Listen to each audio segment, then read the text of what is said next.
Hey everybody, welcome back to the box office breakdown for the weekend of May 13th through the 15th, where we talk about your top 10s at the box office and all the number ones on your streaming services. I am Huck, and today we're going to talk about, that massive dip that Doctor Strange took over the weekend. So we'll talk about all that and more right after this.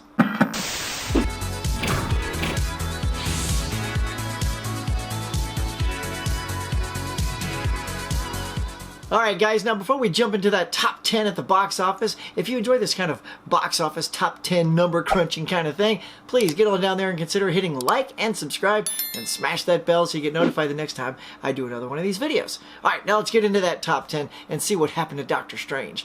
Now look, it's kind of no surprise because when you come close to like 200 million for your weekend, the weekend before, you're going to take a big drop the weekend after. But you know, it also depends how big that dip is. So, over the weekend, Doctor Strange made another 61 million, but that is a 67.5% drop from last weekend. Oh, man! So look, Doctor Strange is a little bit different Marvel flavor for most people. It's definitely got a horror spin to it, so if you dig that kind of horror element, I think you'll like it. And it's still a good, solid Marvel movie. I could just tell after I sort of processed it after leaving the theater that it was really good, but I didn't leave it nearly as excited as I did when I left Spider-Man No Way Home. And I think a lot of people feel the same way because they kept going back to see that film. But it's still a solid hit. It's pulled in 291 million so far, so it's still not bad. So hang in there, Doctor Strange. We'll just see what happens next week and see if those percentages keep dropping drastically or if it'll kind of start to level off a little bit after that, massive opening. All right, let's get to number 2. Number 2 at the box office is The Bad Guys, the animated film from Universal Pictures. Pulled in another 6.8 million. So that's a nice little haul for that animated film. Speaking of animated, sort of, is Sonic the Hedgehog Part 2. At least that little guy's animated. Pulled in another 4.5 million at the box office. So that is a solid hit for Paramount Pictures. At number 4 is a brand new release into the top 10, and that is Firestarter. Remember the original Firestarter with that cute little Drew Barrymore? Well, this is a reboot, remake, whatever you want to call it, to that film, and that pulled in 3.8 million at the box office. And rounding out the top 5 is Everything Everywhere All at Once, that A24 film with Michelle Yeoh, still doing really well. Nice, man. I'm so excited for that film. It made another 3.3 million at the box office, so kudos over there, guys. Now, here's the bottom 5 of the top 10. We got at number 6, Fantastic Beasts, The Secrets of Dumbledore, pulled in another 2.4 million. After that is The Lost City, which I did get to see this weekend, and that was a very charming film. It's pretty much what I thought it was going to be. It's very funny. It's funny because it's funny, but I didn't have a ton of laugh out loud moments like I did with The Proposal. I mean, I was howling during that film. I know it's like almost 15 years old, but it's still super cute. It's got some hilarious moments. So, check out The Lost City if you can. It's on Paramount Plus right now if anybody has that streaming service. It pulled in another 1.7 at the box office. And at number 8, we had The Northman, pulling in also another 1.7 million at the box office.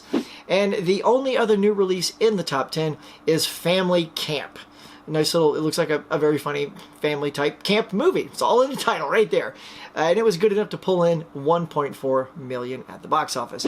And rounding out the top 10 is our Nick Cage. I'll keep doing it because I think I'm nailing it. The Unbearable Weight of Massive Talent pulled in another $1 million at the box office. So guys, that is going to do it for your top 10 at the box office for the weekend of May 13th through the 15th. Now let's head over to your streaming services and see what's number 1. Alright gang, it's time to check out our streaming services. Starting off as always with Netflix is the movie with Rebel Wilson, who's lost a lot of weight for this film. Looking good, Rebel. Kudos on that discipline for losing that weight. People were curious to check out Senior Year. That was number 1 over on Netflix. She's hilarious, so I'm curious to check out this film, see how it is. On HBO, returning to HBO, is The Matrix Resurrections. Back at the number 1 spot. It was there a couple of months ago when it was first released on HBO. So it is back, climbing the charts, right back to number 1. On Disney Plus, still solid as a rock, is Turning Red. All right, and on Amazon Prime, we had the Jason Statham movie, once again at number 1. Oh man, I finally got to see that this weekend. That is such a good movie. Guys, if you haven't seen Wrath of Man, it's a fascinating film because it stars Jason Statham, and it shows his story from his point of view, but then the movie does this full shift, and then it shows you the point of view of the bad guys. And I call them bad guys. They're guys who are trying to like get ahead in the world by robbing money trucks. And so they show you their point of view midway through the film until they meet back up with Statham. I'm like, wow, I love that. I love that kind of shift in tone to bring the two stories back together to then take it to the end. So, man, Wrath of Man, that was good. I was stoked to have seen that. And now on Paramount Plus, there it is, The Lost City. It's in the top 10 at the box office, and it's still here at number 1. That is the other film I got to see this weekend, and it is so cute and charming. It's pretty much exactly what I was hoping it would be. The chemistry between her and Channing Tatum are quite good. Brad Pitt's role in the film is quite hilarious.